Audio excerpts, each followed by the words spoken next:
BJP नेता गौरव राजावत ने लेखपाल के ऊपर लगाया अभद्रता करने का आरोप। लेखपाल अश्विनी कुमार ने अपने प्राइवेट गुर्गे निशांत के साथ मिलकर की गौरव राजावत के साथ अभद्रता। क्षेत्रीय मंत्री गौरव राजावत ने बीजेपी कार्यकर्ताओं के साथ दिया तहसील सदर में धरना। हरीश कुमार नेनवानी की जमीन पर विशेष समुदाय के व्यक्तियों द्वारा किया गया है कब्जा। हरीश कुमार नेनवानी की मदद के लिए आगे आए थे बीजेपी नेता गौरव राजावत। 2 महीने पहले बीजेपी नेता पर गंभीर धाराओं में लिखा गया था मुकदमा। 3 महीने से लेखपाल पर कोई भी रिपोर्ट न लगाने का आरोप। वक्फ बोर्ड ने अपनी जमीन होने से किया इनकार। धरने पर बैठने की तो आवश्यकता इसलिए नहीं होती उत्तर प्रदेश की सरकार में, क्योंकि योगी जी का जब नेतृत्व हो तो चिंता करने की उत्तर प्रदेश के प्रत्येक नागरिक को कोई बात नहीं है। धरने पे नहीं है, समस्त कार्यकर्ताओं की संख्या ज़्यादा है, इसलिए हमारे पास जगह नहीं है बैठने के लिए। अधिकारी सब लोग जा चुके हैं, तहसीलदार महोदय यहाँ हैं, इसलिए यहाँ बैठे।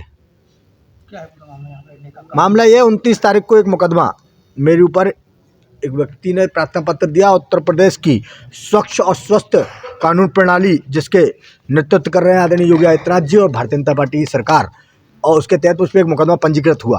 और होना भी चाहिए, कोई अगर किसी के खिलाफ प्रार्थना पत्र देता है तो मुकदमा तत्काल प्रभाव से पुलिस की कार्यप्रणाली है। मैं धन्यवाद देता हूं अधिकारियों को, होना भी चाहिए।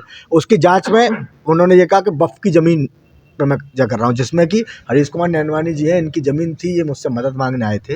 मैं इनके कहने पर वहाँ कुछ चंद लोगों से बात की। उस प्रॉपर्टी में 34 किराएदार थे, जिसमें से 20 लोग जा चुके थे, बाकी सब इनके समर्थन में। 14 लोग जो विशेष समुदाय के लोग, उन्होंने एक मुकदमा दाखिल किया।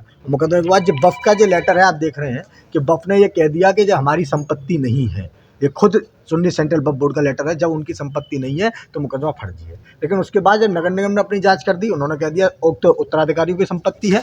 और तीसरा तहसील की जांच पिछले 3.5 महीने से मैं चक्कर लगा रहा हूं अधिकारियों के।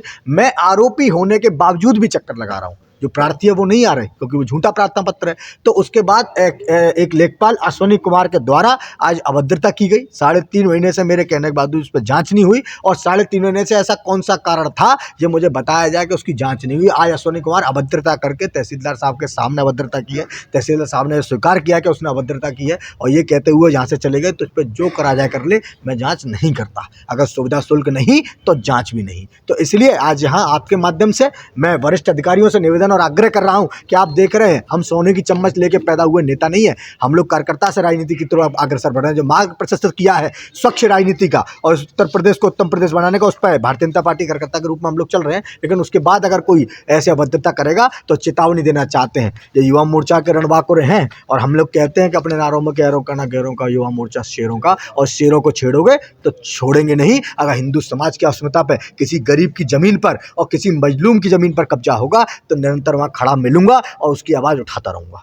इस माध्यम से क्या संदेश देना चाहते हैं? संदेश सिर्फ यही है कि उसको भ्रष्ट अधिकारी का, जिसने इस कार्यप्रणाली में वादा बना 3.5 महीने में, जिसने अपने कामों को अंजाम नहीं दिया, जो शपथ लेखपाल के रूप में उन्होंने ली थी, उस शपथ को अंजाम नहीं दिया, उनको तत्काल प्रभाव से यहाँ से हटाया जाए, एक दंडात्मक कार्रवाई की जाए। और मैं कागज प्रेषित कर रहा हूँ सर, एक स्वतंत्र संस्था कह रही है कि वो ये नहीं है, उसके बावजूद भी एक मुकदमा लिखा जाता है। और एक ऐसी तहरीर पर जो झूठी तहरीर है, और वहाँ पर जाने नहीं दिया जाता। इनका घर है वहाँ, उनको जाने नहीं दिया जाता है, वहाँ ये स्थिति बना रखी है। तो मैं आज 4 बजे की घटना है। हमारे क्षेत्रीय मंत्री और पूर्व महानगर अध्यक्ष भाई गौरव राजावत जी आज तहसील आए थे, और तहसील पर उनकी एक जांच चल रही है 3.5 महीने से एक प्रॉपर्टी को लेकर, जिसमें एक लालवानी जी हैं, उनकी एक प्रॉपर्टी है। उस प्रॉपर्टी को कुछ लोगों ने वफ़ बताया, और वफ़ की प्रॉपर्टी को बताकर गौरव राजावत जी पर मुकदमा लिखा गया आज से 3 महीने पहले। लेकिन वही वफ़ बोर्ड जो स्वतंत्र संस्था है, उस संस्था ने लिखित में दिया कि यह प्रॉपर्टी वफ़ की नहीं है। जब नहीं है तो तहसील में इसकी जांच आई। 2 बार एडीएम साहब ने भी इनको रिमाइंडर भेजा, उसके बावजूद भी अश्विनी कुमार जी जो लेखपाल हैं यहाँ पर बेहद भ्रष्ट हैं। क्योंकि इनकी पिछली बार भी मेरे पास कई बार शिकायत आई है कि वो लोग एक वृद्धा पेंशन को लेकर, कई चीज़ों को लेकर पैसे मांगते हैं। उनके साथ एक लड़का रहता है निशांत, वो पैसे मांगता है, जिसकी शिकायत मैंने करी थी। आज 4 बजे फिर उन्होंने एक सुविधा शुल्क मांगा। सुविधा शुल्क ना देने पर गौरव राजावत जी के साथ, उनके साथ 3 लोग हैं जो उसके साक्षात गवाह हैं, उनसे बदतमीजी करी। और बदतमीजी करने के बाद तहसीलदार साहब के सामने तुरंत कहता हुआ और भाग गया कि जब मेरा कुछ भी कर लियो, और तुझ जैसे नेता बहुत आते हैं। मतलब हर प्रकार की, और सब जो कहना था। हमारी मांग कुछ नहीं है, हमने तहसीलदार साहब से इतना कहा है कि ऐसे भ्रष्ट लेखपाल, क्योंकि हमारी जो सरकार है वो जीरो टॉलरेंस पर काम कर रही है, बिना भ्रष्टाचार के काम कर रही है, और भ्रष्टाचारी अधिकारियों को सस्पेंड करने का काम योगी जी ने किया है। यही मांग कर रहा हूं कि उस अधिकारी के खिलाफ कार्रवाई हो, तुरंत उसकी जांच बैठे, उसकी संपत्ति की जांच हो, उसके पूरे परिवार की संपत्ति की जांच हो, किस प्रकार इस तहसील से उसने जो धन कमाया है, गरीब लोगों से लूटा है उस अभद्र अधिकारी ने, उसके खिलाफ जांच होनी चाहिए और उसको तत्काल प्रभाव से यहाँ से ट्रांसफर या सस्पेंड होने की कार्रवाई होनी चाहिए। शादी का सीजन हुआ शुरू, जिसके लिए न्यू साड़ी रेडीमेड एम्पोरियम आपके लिए लेकर आए हैं एकदम फ्रेश स्टॉक, जहां आपको मिलेंगे डिजाइनर लहंगे 6000 से लेकर 60000 तक, वहीं हैवी डिजाइनर साड़ियां 2500 से लेकर 25000 तक और हैवी शॉर्ट्स एंड स्टॉल्स भी अवेलेबल। तो आज ही आए Shri new sari and emporium, Holi gate, Mathura. Wedding collection में बहुत सारी नई चीज़ें हमने ऐड करी हैं, न्यू फैब्रिक्स, ऑर्गेन्जा, चिनोन और आपके नेट के अंदर काफ़ी डिज़ाइनर कॉन्सेप्ट अभी नए आए हैं।